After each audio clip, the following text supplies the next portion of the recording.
This is Art Television.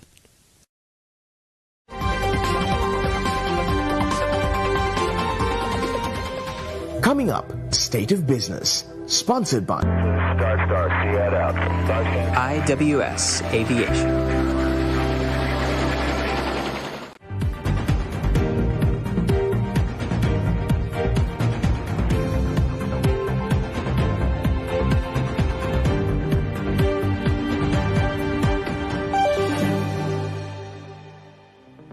Hello there, you're watching Art Television. This is State of Business.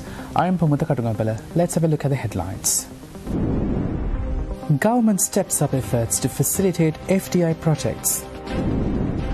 Sri Lanka Institute of Directors stresses need for IT competence. Hi there, welcome back. You're with State of Business. Now let's have a detailed look at these stories.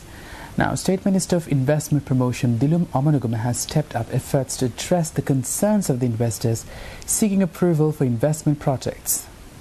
This was observed recently at the Investor Facilitation Centre with the conclusion of the second meeting of the Investor Facilitation Coordinating Committee chaired by State Minister Amanugama. During the meeting, issues faced by 4 board of investment companies operating in diverse sectors such as circuit manufacturing and seafood processing were tabled and taken into consideration.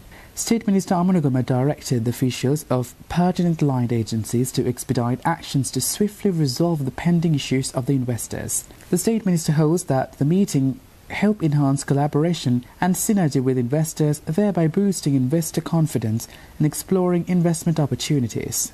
Meanwhile, investors pointed out that review meetings help appraise stakeholder projects and address investor concerns. Speaking at the meeting, Board of Investment Director General Renuka Veerakon appreciated the efforts of line agency officials and their efforts to facilitate the investors. The Investor Facilitation Centre was established to fast-track approvals with respect to investment projects. It offers investors a one-step service while imparting greater transparency in foreign direct investment proposals and removing administrative impediments. These facilitation meetings are regularly conducted to get definite timelines for resolving queries related to investment projects under the chairmanship of the Investment Promotion State Minister. Meanwhile, the first ever Sri Lankan survey report on board IT governance was recently launched by the Sri Lanka Institute of Directors. It was received by an audience of over 100 board directors from top corporates at the Cinnamon Lakeside Hotel.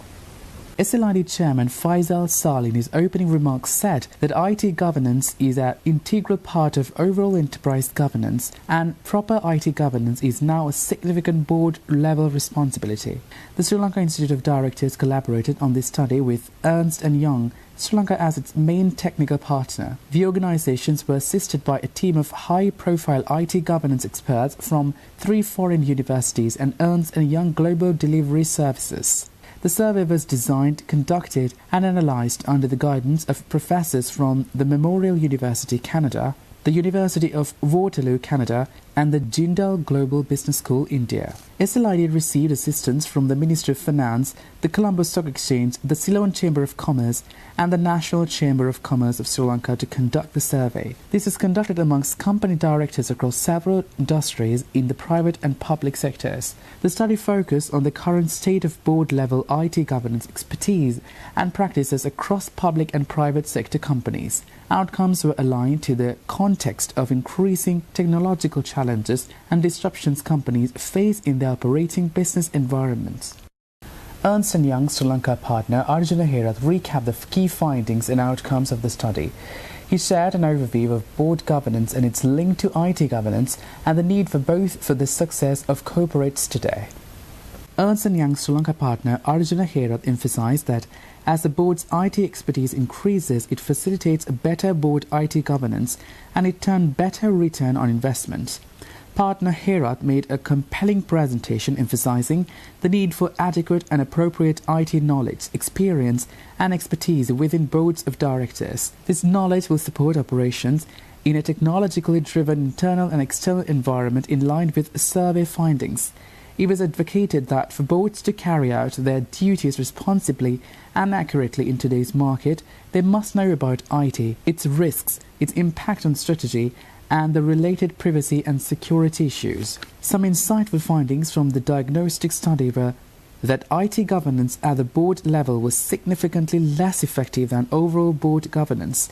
It was revealed that there were distinct stages in the IT governance maturity curve, and the best in class knew what to do and were doing it. It was shown that public sector boards were distinctly different in composition, and IT governance practices were generally lacking compared to private sector boards. The recommendations included identifying the right fit IT strategy to be implemented depending on the industry the business operates within. Having at least 2 to 3 board members with sufficient IT competency skills if there is no IT advisory committee is recommended.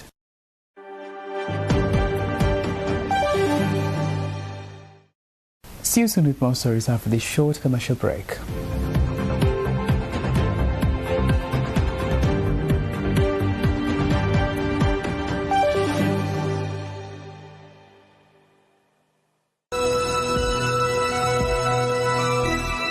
රයිකම් Tellies 2022 ජාතියේ tele සම්මාන මාර්තු 25 සෙනසුරාදා සවස 5ට ශැන්ග්‍රිලා hotel පරිශ්‍රයේදී.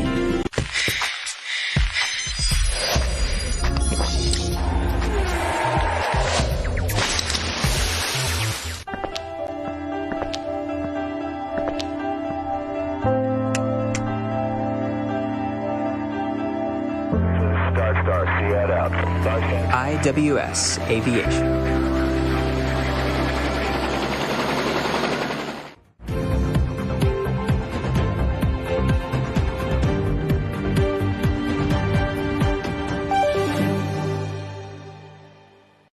Hi there, welcome back. You're with State of Business.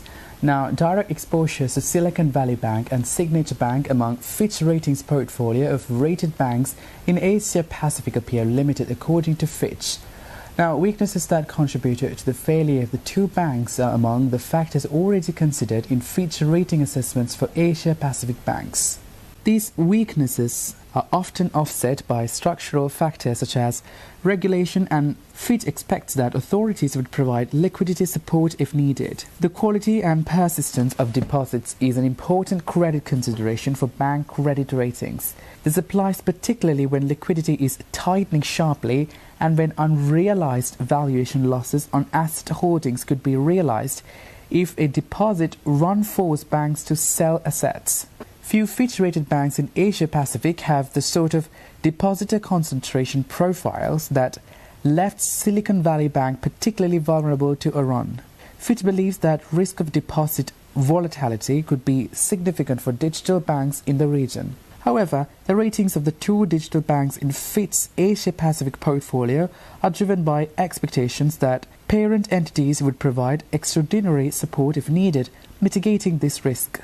Fitch generally views securities portfolio valuation risks as manageable for Asia-Pacific banks, although exposures tend to be greatest in India and Japan. In addition to market-specific structural factors, this partly reflects the fact that interest rate increases over 2022 were smaller than those in the US for most Asia-Pacific markets, a pattern that we expect to be sustained in 2023. Notably, while Fitch expects the Bank of Japan's yield cap to be raised by 50 basis points later this year, Fitch does not see a sharp rise in Japanese government bond yields. Fitch highlights that regulators in the region also emphasize strong interest rate risk management. Now, this is led by Australia, which levies minimum requirements for non-traded interest rate risk.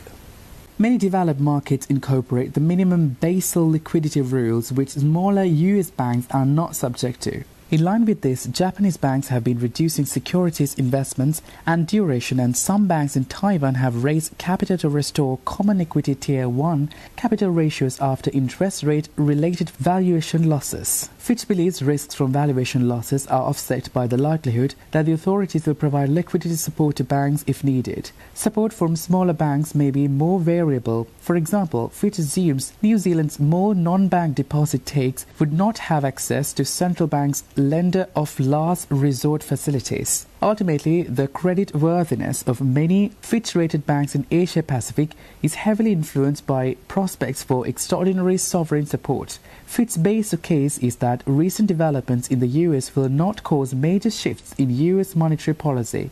If they do result in lower peak US rates or earlier US rates cuts than Fitch expects, this could cause monetary policy in some Asia Pacific markets to be looser than under Fitch's baseline. Fitch believes this would be credit negative for Asia Pacific banks as the effect on net interest earnings would outweigh that on securities valuations.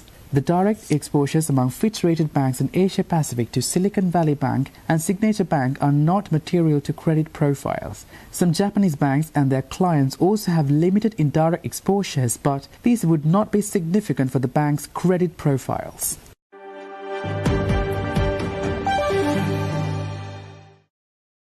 Meanwhile, it's been reported that researchers have created a superconducting material that works at both a temperature and a pressure low enough to actually use it in practical situations.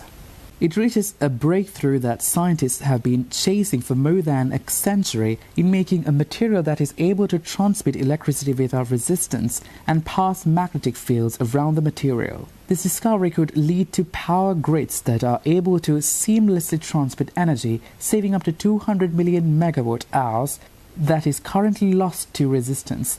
It could also contribute to nuclear fusion, a long-awaited process that could create unlimited power.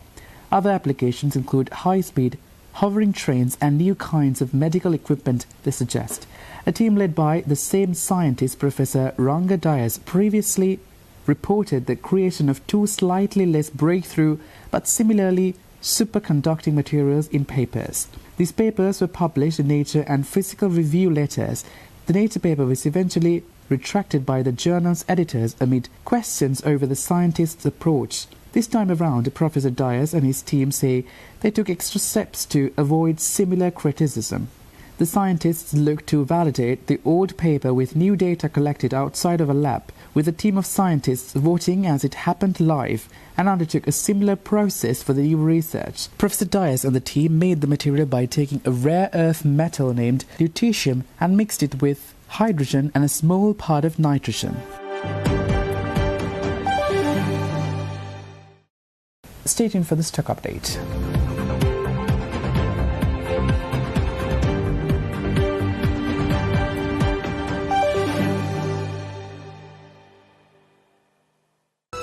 වයිකම් Tellies 2022 වසරේ ජනප්‍රියතම ටෙලිනාට්‍ය නළුවා අද දිනට ප්‍රතිඵල. වසරේ ජනප්‍රියතම ටෙලිනාට්‍ය නිලිය අද දිනට ප්‍රතිඵල.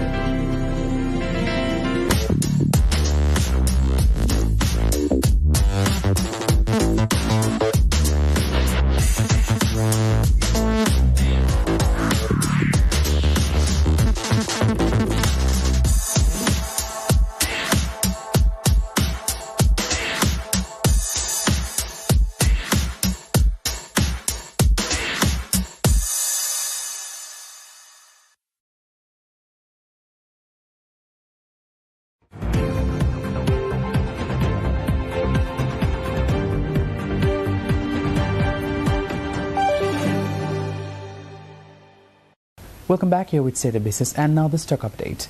Trading at Colombo Stock Exchange ended on negative notes today. The all-share price index dropped 95.53 points to close at 9,604.43, and the S&P SR20 dropped 50.9 points to close at 2,807.5. The turnover was 1.4 billion rupees, and over 78 million shares were traded. Coming up next are forex rates.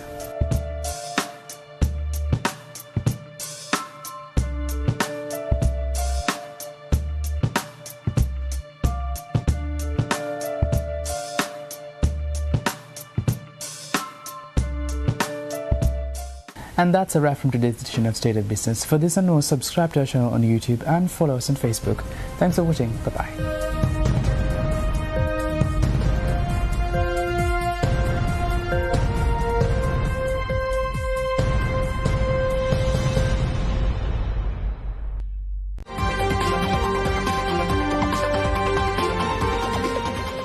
State of Business was sponsored by Star, see that out.